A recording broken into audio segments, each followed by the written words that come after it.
Bismillahirrahmanirrahim. Assalamualaikum warahmatullahi wabarakatuh. Bismillah, alhamdulillah, wassalatu wassalamu ala rasulillah. Kali ini saya membawa kitab Nasha'ihul Ibad. Mari kita lanjutkan kembali ngadares kita ya. Insyaallah sekarang saya ingin membahas pada maqalah yang ketiga. Bismillahirrahmanirrahim. Al-maqalatu tsalisatu. Maqalah yang ketiga an Abi Bakr As-Siddiq radhiyallahu an, dari Sayyidina Abu Bakar Siddiq radhiyallahu an, man dakhala al-qabra bila zadin, siapa saja yang masuk ke dalam kubur tanpa membawa bekal, ay minal amalis salih, yakni berupa amal salih, faka'annama rakibal bahra bila safinatin, maka seakan-akan yaitu mengarungi lautan tanpa perahu. Ay fayaghriqa gharqan la kharasa lahu illa bima yunqidhuh, yakni yaitu akan tenggelam, fayaghriqa yaitu akan tenggelam, dengan tenggelam yang tidak ada yang membebaskannya kecuali orang yang bisa menyelamatkannya, bima yunqidhuh, kecuali orang yang bisa menyelamatkannya. Baik. Jadi di dalam maqalah yang ketiga ini ada sabda dari Sayyidina Abu Bakar Siddiq. Kita harus meyakini ketika kita hidup di alam dunia, maka esok hari entah kapan waktu, yang mana waktu itu sudah ditentukan oleh Allah, semuanya makhluk wabil khusus manusia itu akan masuk ke dalam alam kubur ataupun alam barzakh. Sehingga jika seorang muslim yang tidak mengimani dalam hatinya setelah dia meninggal tidak dimasukkan ke dalam alam kubur, maka bisa mengakibatkan bukan dosa besar lagi tetapi kufur bagi orang tersebut. Bahkan jika seorang muslim yang mana hatinya tidak mengimani bahwa di alam kubur itu ada nikmat kubur dan juga ada siksa kubur, maka di dalam kitab Sulam Taufik juga dikatakan maka orang tersebut sudah kufur. Karena memang itu merupakan salah satu ilmu yang berhubungan dengan tauhid, seperti itu ya. Jadi sekali lagi harus kita yakini, harus kita percayai, harus kita imani bahwa setelah kita meninggal kita akan dimasukkan ke dalam alam kubur, dan di alam kubur ada nikmat kubur dan juga ada siksa kubur. Nah, Sayyidina Abu Bakar Siddiq mengatakan barang siapa yang masuk ke dalam kubur tanpa membawa amal, maka diibaratkan orang tersebut seperti yang berada di lautan, yang ingin mengarungi lautan, selamat dari lautan tersebut tanpa menggunakan peralatan apapun. Dan bisa kita bayangkan lautan yang begitu sangat besar sekali, dengan ombak yang tertontang-panting yang begitu besarnya, dengan derasnya, kedalaman air yang begitu dalamnya. Apakah kita bisa mengarungi lautan tersebut tanpa kita menggunakan kapal? Maka logika akal kita akan berkata sangat sulit dan sangat sulit sekali kita selamat dari laut tersebut, seperti itu. Ya, itu diibaratkan seperti itu menurut Sayyidina Abu Bakar As-Siddiq. Dan apa yang bisa menyelamatkan kita, wahai Abu Bakar As-Siddiq? Ya tentu yang bisa menyelamatkan kita itu adalah amal. Apalagi selain dari amal. Selain dari amal, maka amal itu pun tidak bisa dikatakan syah jika amal tersebut tidak sesuai dengan kadar ilmunya. Sehingga ketika kita mau melaksanakan suatu amal ibadah, maka yang harus kita pelajari itu adalah ilmunya dulu. Karena kalau kita beramal tanpa ilmu itu percuma, itu tidak akan menjadikan suatu ibadah. Karena bisa syahnya suatu ibadah itu harus berlandaskan ilmu. Ilmu itu banyak, semua hakikatnya itu ilmu datang dari Allah Subhanahu wa ta'ala. Tetapi di dalam kitab Ta'limul Muta'allim bahwa ada 3 ilmu, yang mana 3 ilmu itu hukumnya wajib sebagai seorang muslim kita fahami, sebagai seorang muslim itu kita ketahui, wajib itu hukumnya. Dari ketiga ilmu itu, ilmu apakah? Dari ketiga ilmu itu yang pertama itu adalah ilmu tauhid, wajib. semua orang muslim mengetahui ilmu tauhid. Ya, gimana gak wajib coba? Kita kan mau melaksanakan ibadah, kita tuh menyembah kepada siapa? Kita kan menyembah kepada Allah. Ya kan? Sedangkan di dalam ilmu tauhid, kita mempelajari ilmu tauhid sehingga kita bisa mengenal Allah. Ya, Tuhan yang kita ibadahi. Jadi bagaimana ceritanya? Kita mau melaksanakan ibadah tapi kita tidak tahu kepada siapakah kita beramal ibadah. Seperti itu ya, kurang lebih. Dan kita bisa sampai ilmu kepada kita itu lewati siapa? Ya, lewat baginda Nabi Muhammad SAW. Dan bagaimana pula ceritanya kalau kita tidak mengenal sosok seorang Rasul ataupun sosok seorang Nabi. Sehingga mengenal Allah dan juga mengenal Rasul-Rasulnya itu termasuk ilmu tauhid yang wajib kita ketahui. Sekali lagi saya tekankan, yang wajib kita ketahui. Nah, banyak pada zaman sekarang mungkin bahkan yang sudah berumur cukup tua, ketika ditanya apakah Anda tahu bahwa Allah mempunyai sifat yang wajib?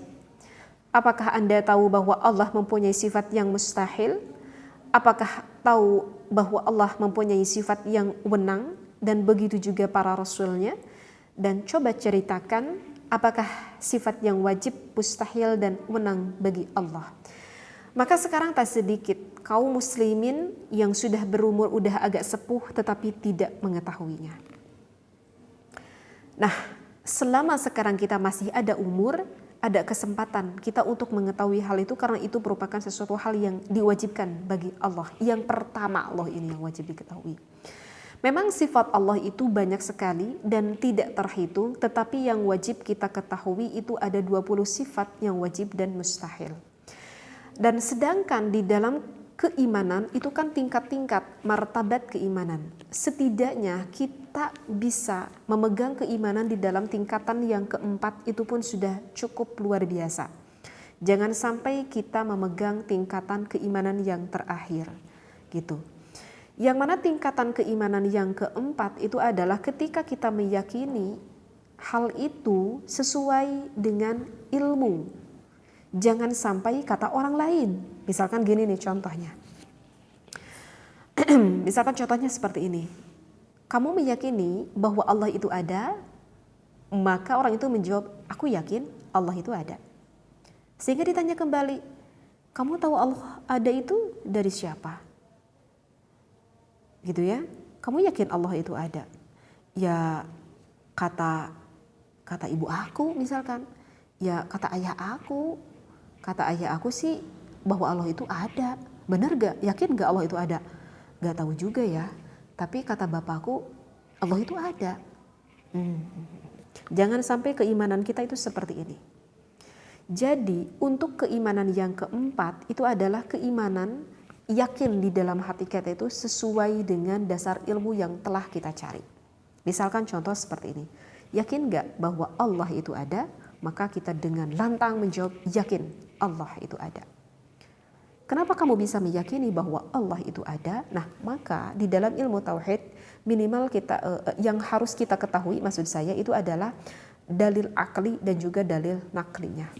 Maka dengan keyakinan keimanan kita dari dasar ilmu, aku yakin Allah ada karena Allah Ta'ala berfirman, huwallazi khalaqas samawati wal arda wa ma bainahuma fi sittati ayyam. Nah, dari dalil nakli, dari dalil Al-Quran menjadikan keimanan yang kuat ada di dalam hati kita. Itu yang pertama. Yang kedua itu adalah dalil akli, dalil secara akal. Karena memang Allah memberikan kepada kita akal yang begitu sempurna. Ya, dan memang sifat aqaidul iman ini yang berhubungan dengan sifat akal seperti itu. Kenapa kamu meyakini bahwa Allah itu ada? Ya buktinya Allah menciptakan begitu banyak sekali makhluk yang Allah ciptakan. Mungkin gak sih ada seluruh makhluk yang Allah ciptakan tetapi gak ada yang membuatnya. Sehingga logika akal kita berpikir setiap ada yang membuat, maka logika akal kita berpikir setiap ada yang dibuat tentu itu ada yang membuatnya. Dan siapa yang mampu membuat manusia? Dan siapa yang mampu membuat langit? Dan siapa yang mampu membuat bumi? Dan seluruh isi, seluruh semuanya kalau bukan Allah Subhanahu wa Ta'ala. Nah, itu adalah yang berperan logika akal kita. Seperti itu, ya. Jadi keimanan kita itu kuat dengan dalil Al-Qur'annya, itu adalah dasar ilmunya, dan di sini juga kita berperan dengan logika akalnya, karena memang Allah memberikan akal yang sempurna kepada kita. Nah, dari kesemua sifat yang wajib mulai dari wujud sampai kaunuhu mutakalliman, satu persatu wajib kita yakini, wajib bukan hanya sekedar kita yakini, kita imani, tapi wajib kita tahu, dan keyakinan itu bersumber dari dasar ilmu yang sudah pernah kita pelajari, apa dalil aklinya dan apa dalil naklinya. Kamu mengetahui bahwa Allah itu mempunyai sifat yang benar, aku mengetahui. Kamu mengimani, iya aku mengimani. Apa itu? Fi'lu kulli mumkinin aw tarkuhu. Itu wajib tahu. Jadi kalau kita nggak tahu, itu nanti bisa dirempankan keimanan kita dari martabat yang paling terakhir. Nanti bisa dirempankan di akhirat, apakah kita itu benar-benar beriman atau tidak. Nah, oleh karena itu, maka yang pertama yang wajib kita ketahui itu adalah ilmu tauhid. Ini secara garis besarnya aja. Sekarang ilmu yang kedua yang wajib kita ketahui itu adalah ilmu fikih. Yang mana di dalam kitab Ta'limul Muta'allim bahwa ilmu fikih yang wajib kita ketahui yang berhubungan dengan ilmu hal. Artinya ilmu hal ini adalah ketika kewajiban itu sudah sampai kepada kita. Misalkan nih contoh gini nih, kita belum melaksanakan ibadah haji. Apakah kita berdosa karena kita tidak mengetahui ilmu tentang haji? Maka jawabnya tidak berdosa. Tetapi ketika kita mau melaksanakan ibadah haji, maka sebelumnya harus kita persiapkan dulu dong ilmu tentang haji. Agar nanti ketika kita berangkat haji, ibadahnya syah, diterima oleh Allah karena sesuai dengan ilmunya. Seperti itu. Berdosa gak kita tidak mengetahui hukum tentang yang berhubungan jual beli? Oh, tidak berdosa karena kita tidak menjual dan membeli. Karena aku bukan pedagang, tidak menjual. Tetapi kan aku setiap hari sering membeli sesuatu. Ya makanya karena kamu sering membeli sesuatu, berarti wajib kamu mengetahui apa saja hukum yang berhubungan dengan membeli. Seperti itu. Bisa difahami ya? Jadi ilmu fikih yang berhubungan dengan ilmu hal yang mana kewajiban itu sudah sampai kepada kita. Seperti itu. Ya, dan tentunya hal itu banyak sekali ilmu Allah itu banyak dan banyak sekali, ya sebaiknya kita sering mengaji itu setiap hari karena begitu banyak ilmu yang harus kita fahami ya. Dan mungkin hal itu bisa terjadi di dalam kehidupan kita. Dan yang ketiga itu adalah ilmu yang wajib kita ketahui, yang terakhir itu adalah ilmu akhlak. Karena ya untuk apa juga kita getol sholat tahajudnya, kita getol ngaji Qur'annya gitu ya. Gitu. Tetapi akhlakul karimahnya buruk. Karena di dalam ibadah kita berhubungan dengan Allah, yang mana ibadah kita kepada langsung berhubungan dengan Allah itu semuanya diatur dengan akhlak, dan juga di dalam hidup kita berhubungan ibadah dengan yang bersifat sosial dengan sesama manusia dan juga makhluk Allah yang lainnya, maka semuanya juga itu diatur di dalam akhlaknya yang sudah ada di dalam ilmu agama Islam. Oleh karena itu, yang terakhir yang wajib kita ketahui itu adalah ilmu akhlak. Maka apa saja ilmu yang wajib kita ketahui tadi? Pertama ilmu tauhid, kedua ilmu fikih, dan yang ketiga itu adalah ilmu akhlakul karimah, penyempurna di dalam kehidupan kita. Masya Allah. Nah, itu adalah amal yang bisa menyelamatkan kita untuk nanti di alam kubur. Dan amal itu yang sudah tadi saya katakan harus berlandaskan dengan ilmunya, karena kalau kita ibadah tanpa ilmu maka semuanya itu akan menjadi percuma saja ya. Aduh, mubadzir dong. Iya, nantinya jadi mubadzir kalau kita ibadah tanpa ilmu. Nah, dan untuk selanjutnya, ilmu itu bisa menjadikan bermanfaat kalau sudah berubah menjadi suatu amal. Ibaratkan gini deh. Ibaratkan misalkan saya itu mau bepergian. Saya orang Bandung mau bepergian ke daerah mana ya? Surabaya misalkan. Perjalanan yang agak cukup jauh. Karena perjalanannya agak cukup jauh, tentu saya akan prepare dulu, akan mempersiapkan kebutuhan apa yang kira-kira dibutuhkan di dalam perjalanan itu. Saya sudah siapkan baju, begitu ya. Saya sudah siapkan makanan dan saya sudah siapkan uang tentunya, karena mungkin hal itu dibutuhkan. Ketika saya mau berangkat, Masya Allah apa yang terjadi, semua perbekalan itu tertinggal di rumah. Ketika di jalan, aduh ini mana bekal, uang ketinggalan, makanan semua bekal itu tertinggal. Apakah akan bermanfaat bekal itu ketika tertinggal? Maka kita bisa menjawab tidak bermanfaat. Karena apa? Karena tertinggal, ya kan? Ya begitu juga ilmu yang sudah banyak sekali kita kumpulkan. Saya mengaji setiap hari, saya sudah tahu ilmu ini, ilmu itu, ilmu ini, ilmu itu. Tetapi ilmu itu tidak kita amalkan. Apakah ada pengaruh buat kita? Maka jawabnya tidak. Ibaratkan seperti itu, kita sudah menyiapkan prepared gitu ya, mau bepergian, tetapi tertinggal. Coba. Bisa difahami gak ya di sini? Tetapi kan mungkin aja kan hal itu terjadi ketika di perjalanan, tahu-tahu saya ketemu dengan orang yang baik. Saya ketemu dengan orang yang baik dan orang itu memberikan kebaikan kepada saya sehingga saya tidak terlunta-lunta di perjalanan itu. Mungkin saja terjadi, mungkin saja terjadi. Nah, oleh karena itu ada pembahasan lagi yang selanjutnya.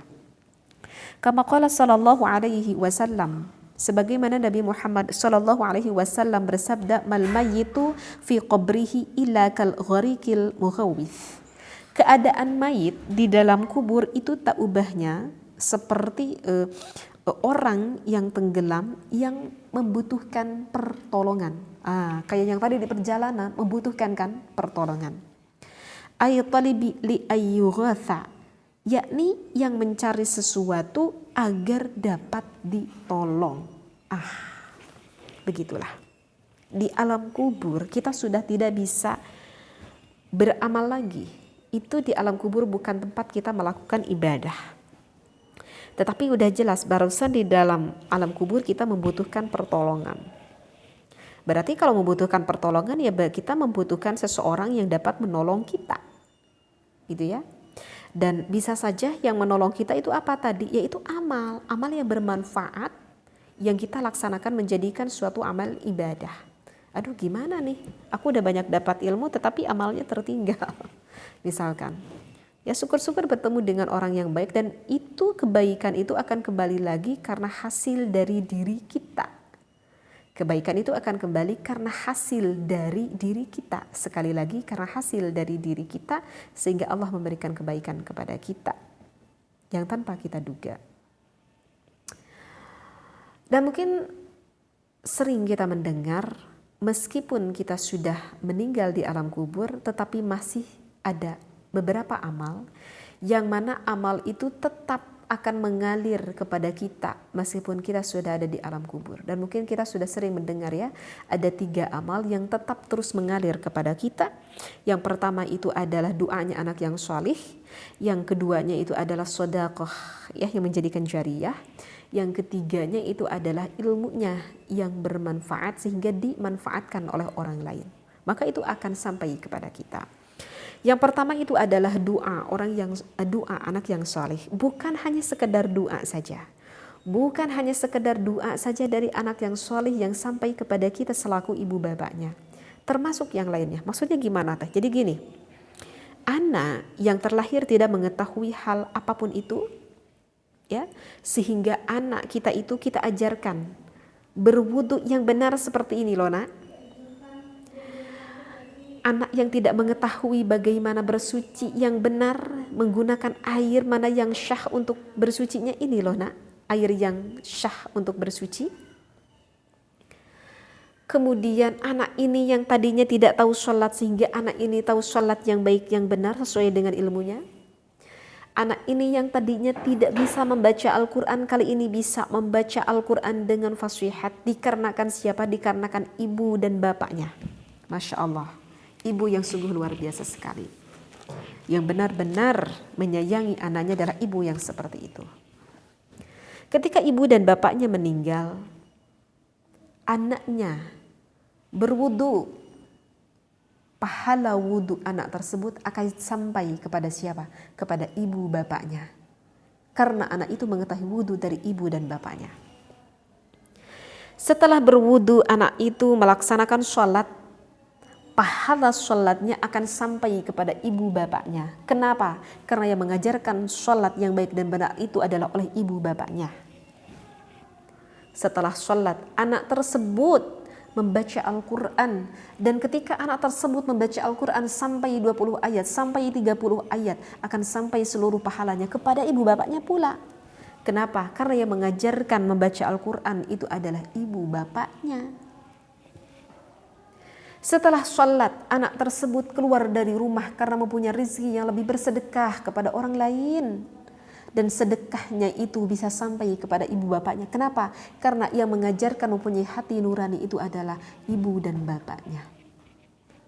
Sehingga ditanya siapakah guru yang terbaik, itu adalah ibu bapaknya yang mengajarkan anaknya. Dan pahala itu bisa sampai kepada ibu dan bapaknya pula. Jadi bukan hanya sekedar doa yang sampai kepada ibu bapaknya.